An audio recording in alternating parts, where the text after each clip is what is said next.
Eu converso hoje com José Carlos Cossenzo, promotor que fez parte do processo que julgou um dos crimes mais famosos dos últimos anos no Brasil, o assassinato do empresário Marcos Matsunaga, da família proprietária da empresa IOC, por sua esposa Elise Matsunaga. Eu convidei José Carlos Cossenzo para participar do Direto ao Ponto e falar sobre este processo histórico. Tudo bem, José Carlos? Bom, tudo bem, eu agradeço a oportunidade e eu acho que é mais uma forma de eu prestar contas à sociedade que cuida do Ministério Público para que o Ministério Público cuide da sociedade. Sim, a atuação do Ministério Público é importantíssima para a sociedade e acho legal fico muito feliz que você tenha aceitado participar do programa, porque o público fica muito curioso, né, para saber como se dá a história de um processo de tanta repercussão. Quem vive no Brasil, muito provavelmente ouviu falar desse crime, acompanhou este crime e assistiu à famosa imagem, né, de Elise Matsunaga saindo do elevador com 3 malas, que depois das investigações se descobriu que eram as malas que levavam as partes do corpo do marido que ela havia esquartejado. O crime aconteceu em maio de 2012, mas foi julgado recentemente no fim de 2016. Costuma-se dizer que a diferença entre um crime comum e um crime célebre é a conta bancária da vítima. Ou seja, se o assassinado foi uma pessoa rica, a opinião pública vai se interessar pela história. E isso foi o que aconteceu com Marcos Matsunaga. Ele era muito rico, né, para se ter uma ideia. 5 dias depois de que ele foi assassinado, a empresa da família dele, a IOC, foi vendida para a gigante americana do setor de alimentação, a General Mills, por 1,75 bilhão de reais, e numa transação que já vinha sendo negociada há meses. E, além do crime envolver uma pessoa rica, ele teve também o fato de Elise ter esquartejado o marido, o que chocou imensamente a opinião pública. Tudo isso fez que a história fosse acompanhada como se fosse uma novela. Eu gostaria de saber, então, como o processo chegou às suas mãos e como foi encarar esse processo que teve essa repercussão tão gigantesca. Bom, eu vou começar pelo começo, então fazer como a Elise, vou por partes, tá? A questão é o seguinte: quando esse fato veio a público, quando a imprensa realmente atacou o problema, poderia usar essa expressão, porque surgiram algumas partes de corpos que foram encontrados. Mas eu vou começar dentro do sistema da investigação, como ocorreu. A família do Marcos Matsunaga recebeu a informação da Elise de que houve uma discussão familiar e o Marcos saiu de casa e levou junto consigo um pouco de dinheiro, que para eles era pouco, 15 mil reais, umas roupas e um notebook, e foi embora. Como a empresa estava em fase de venda, essa venda que você informou, estava vendendo, que é uma grande empresa vendendo para uma multinacional, e era importante o Marcos estar presente nas negociações, porque ele era um dos diretores, era o pai e 2 filhos da empresa. E o Marcos não apareceu na segunda, não apareceu na terça, e a família ficou desesperada, porque era uma pessoa, segundo o que nós apuramos na investigação e posteriormente no julgamento, ele não ficava, em hipótese alguma, sem falar com a família e principalmente com a mãe, pelo menos 2 a 3 vezes ao dia. Nesse desespero, o que aconteceu? Eles procuraram a polícia. Se imaginavam um eventual sequestro, alguma coisa do gênero, começaram a grampear os telefones e posteriormente foram aparecendo, segundo os programas que tratam de questões de polícia, né, encontraram partes de corpo. E, pelas vestes, verificaram que era uma pessoa de posse. Entretanto, durante a semana toda a polícia ficou fazendo essas buscas e apenas no final de semana é que se descobriu, que se encontrou a cabeça do corpo do Marcos Matsunaga. Que quando realmente conseguiram identificar que era ele, né? Perfeitamente. Com a cabeça, o irmão reconheceu, fizeram os outros exames de DNA e comprovou-se que efetivamente era o Marcos Matsunaga. Identificado o Marcos, ainda o inquérito continuou ocorrendo em Cotia, porque não se sabia a causa-mortis. Então, apenas para que o telespectador tenha conhecimento, o crime, ele é processado, o réu é processado no local onde o crime ocorreu. Então, o primeiro ponto para você estabelecer a competência do julgamento é o local do fato.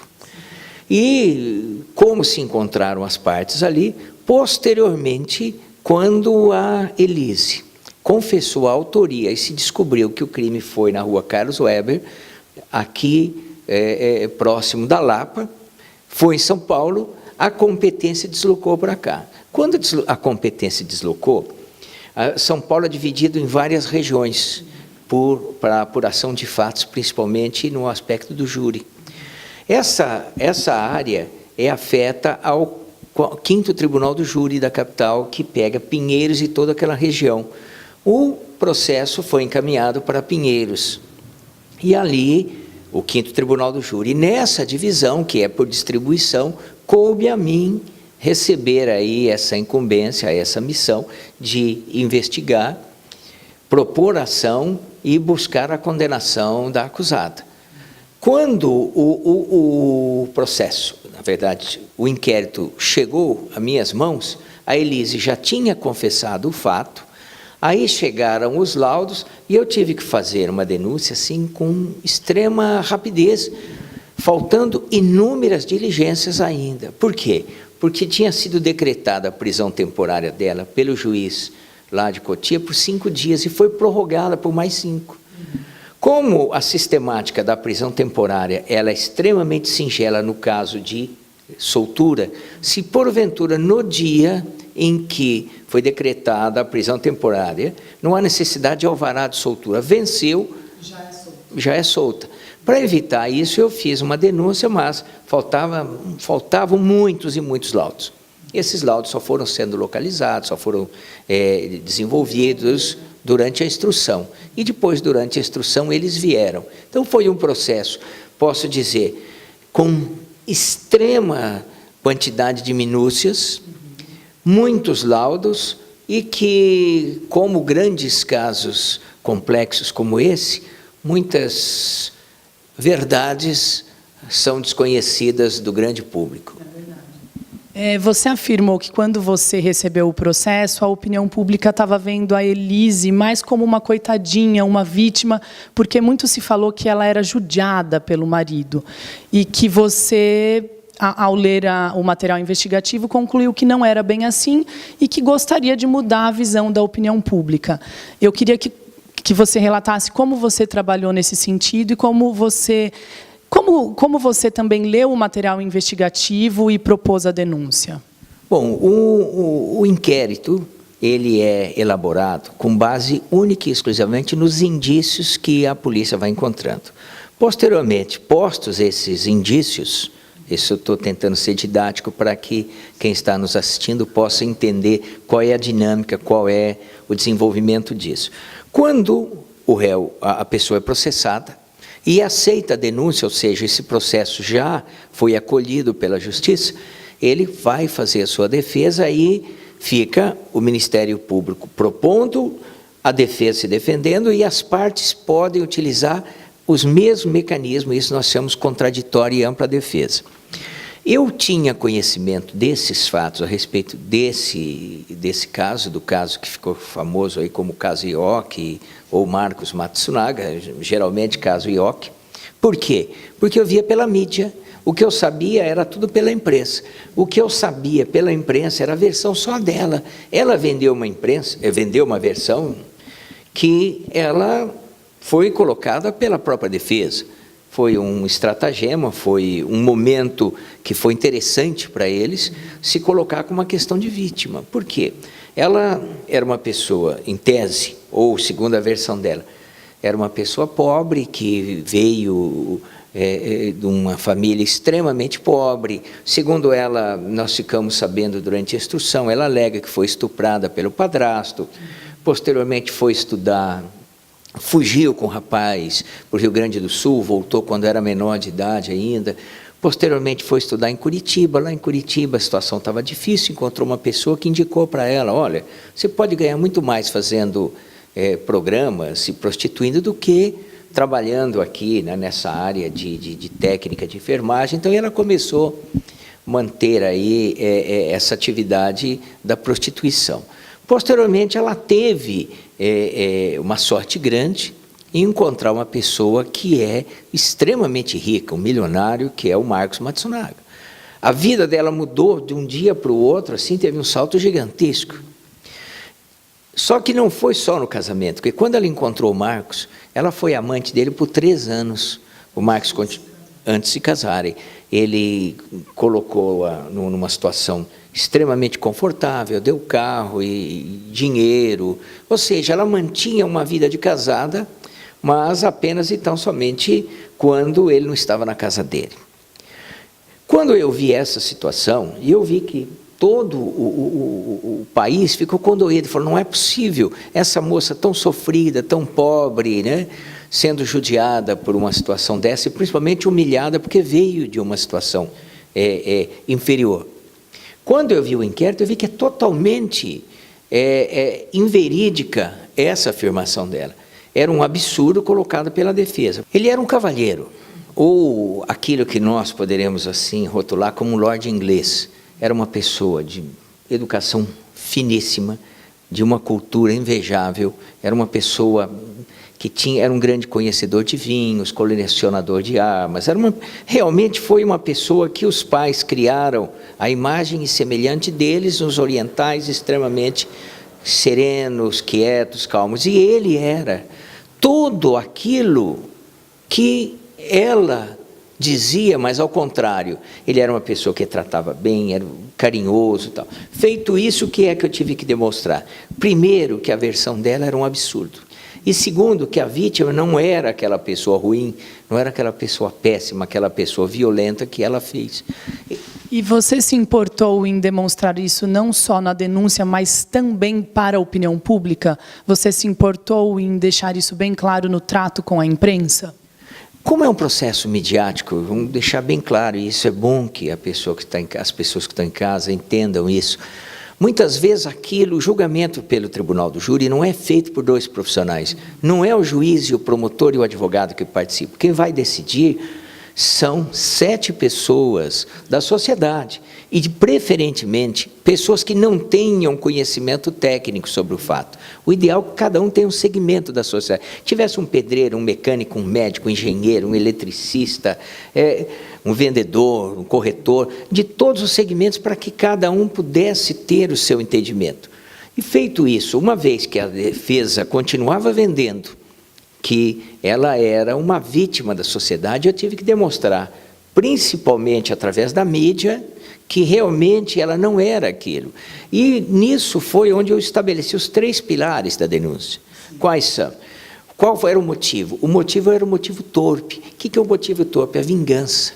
Ela não conseguiu se conter quando descobriu que ele a estava traindo. O que eu dizia na época, e continuo sustentando, é que ela viu acontecer a mesma história que aconteceu com ela, só que ela era a protagonista, ou atualmente ela era a vilã. Quando ela viu que ela poderia perder aquele status que ela tinha, aquela riqueza, toda aquela situação que ela tinha, ela não se conteve. Então, ela o matou por 2 situações. Quais foram os motivos? Primeiro, a vingança, e segundo, a questão econômica, financeira. Ela queria manter o status.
Ela matando, ela ficaria com a guarda natural da criança, criança milionária, ela ficaria com a guarda natural da mãe, ficaria com o seguro de vida, ficaria com o patrimônio e seria uma mulher rica aí para sempre.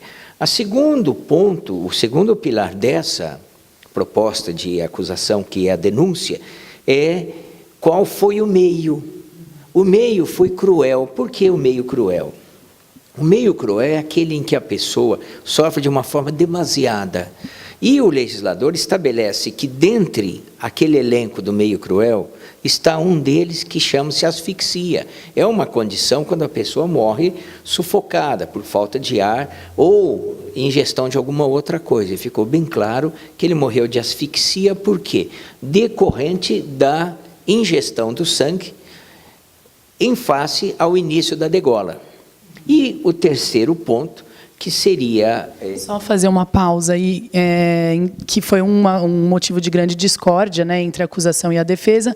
Vocês, pelo laudo necroscópico, sustentaram a tese de que ele foi degolado ainda vivo, né, e a defesa sustentava que ele já estava morto a hora que ela começou o esquartejamento, né, só para situar o público que houve essa grande discórdia, que foi um ponto muito importante também da discussão, né?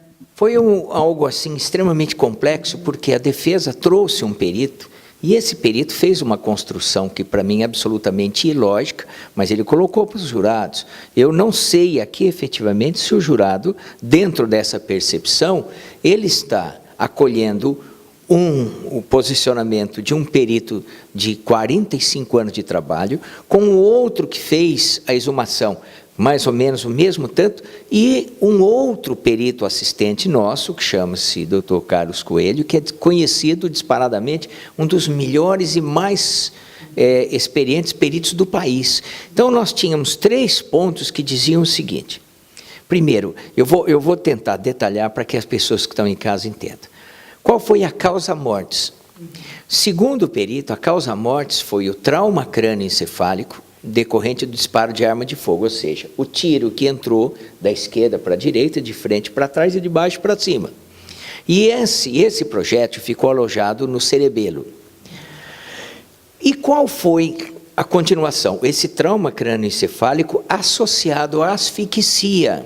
O que é asfixia? Por ingestão do sangue decorrente do esgorjamento, ou seja, o início da degola. Então, você tem uma associação do tiro com o corte no pescoço. E essa era claramente a nossa situação, e eu penso que estava muito tranquilo. A defesa trouxe um ponto divergente, que foi atestado na exumação, que foi a conclusão dos médicos na exumação, que efetivamente, após o tiro, ele caiu e ficou inconsciente. Nós não negamos o estado de inconsciência, mas a pessoa pode estar inconsciente, e ela só pode estar inconsciente se ela estiver viva. Se ela não estiver viva, ela não está mais inconsciente, ela morreu. Então, o fato dela estar inconsciente pode ser que ela não tenha sentimento de dor, até porque, segundo os médicos, a inconsciência ela tem vários degraus. Porém, não descaracteriza o fato de ter havido a asfixia. Em hipótese alguma, e dou um exemplo absolutamente claro. Imagine-se uma pessoa que está na UTI, ela está sedada, não tem condição nenhuma, ela está sendo monitorada por aparelhos, vem um maluco lá e pega uma faca e corta o pescoço daquela pessoa doente. Ela morre do quê? Morre de asfixia. Então, era essa a questão. Então, e agora, continuando a terceira qualificadora, que era o terceiro pilar dessa acusação, era o recurso que impossibilitou a defesa da vítima. O que seria esse recurso? O recurso que impossibilita a defesa da vítima é uma situação jurídica em que a pessoa que está sendo agredida não tem a menor possibilidade de reagir.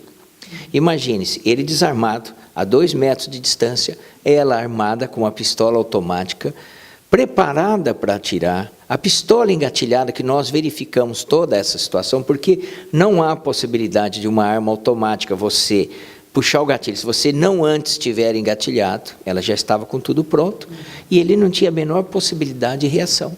Então, esses seriam os 3 pontos. E por que quem está nos assistindo fala, mas o que é essa história de qualificadora? Porque o crime de homicídio, ele vem estabelecido no Código Penal, no artigo 121, e o legislador é bem claro, ele é textual. Ele usa o verbo no infinitivo, matar alguém.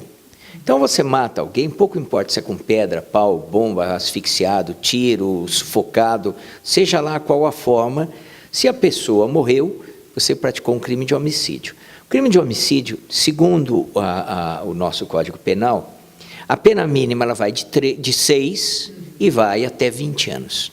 Esse é o homicídio simples.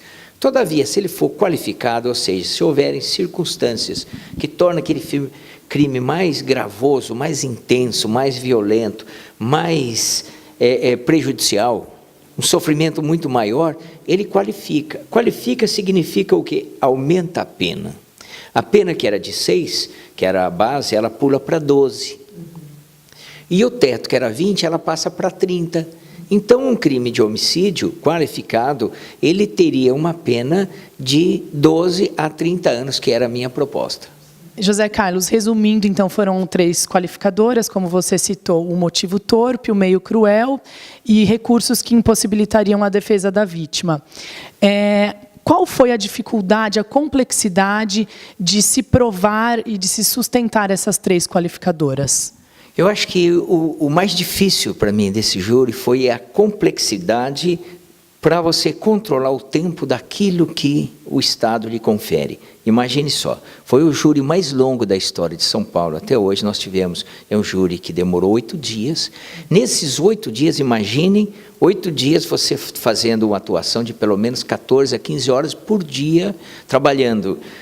Para chegar no final, quando eu for fazer a sustentação, eu tinha 1h30 para eu condensar tudo aquilo que os jurados ouviram. Além do que, eu tinha um assistente de acusação que tinha um tempo também. Ou seja, de 1h30, eu concedi meia hora para ele, tudo eu tinha 1 hora. Então, seria aquela história extremamente pontual, para dizer, é isso, aquilo outro. Tal. É muito difícil, além do que o júri, ele é tenso, porque tem debates. A outra parte interfere, a outra parte pede uma parte, aí, de repente, sempre vem aquelas discussões, isso não é correto, não foi assim que o outro disse. Então, essa foi certamente a maior dificuldade, porque para mim ficou evidente que tudo aquilo que nós propusemos estavam provados assim com sobra. E além disso, tinha um outro crime, que era a destruição e ocultação de cadáver, que é um crime autônomo, mas estava sendo julgado ali também. Sim, que é chamado de crime conexo, e o Código Penal prevê de 1 a 3 anos de reclusão. Perfeitamente, de 1 a 3 anos. Então, há uma conexão, por quê? Porque esse crime tem uma ligação intrínseca com o fato ali. Porque ela poderia ter deixado ali uma outra terceira destruído ou ocultado o cadáver, né? Mas então, eram 2 crimes, um triplamente qualificado, mais esse. Como é a formação do júri? Eu acho que isso é uma pergunta que o grande público se faz, é um tema curioso, né? Como serão escolhidas essas pessoas que vão fazer parte do júri, os jurados? Quando uma pessoa mata um seu semelhante, ele tem que ser julgado por um semelhante. Então, tira do juiz técnico, do juiz profissional, do juiz togado que faz concurso e entrega para os jurados. Você verifica as pessoas de idoneidade, pessoas que não têm passado criminoso, que têm um comportamento social extremamente acolhedor. Então, antes de cada julgamento, você tem que ter 25 jurados. Desses 20, você escolhe 7 através da defesa e da acusação. Esses 7 são aqueles que vão decidir efetivamente se aquela pessoa é culpada ou inocente. José Carlos, eu agradeço a sua presença no programa Direto ao Ponto. Muitíssimo obrigado por compartilhar comigo, com o meu público, a sua experiência nesse processo histórico. Eu agradeço e penso que o promotor de justiça, que é uma pessoa que representa e defende a sociedade, tem obrigação de dar satisfação para a sociedade do seu trabalho. Muito obrigado. Muito obrigada. Obrigada.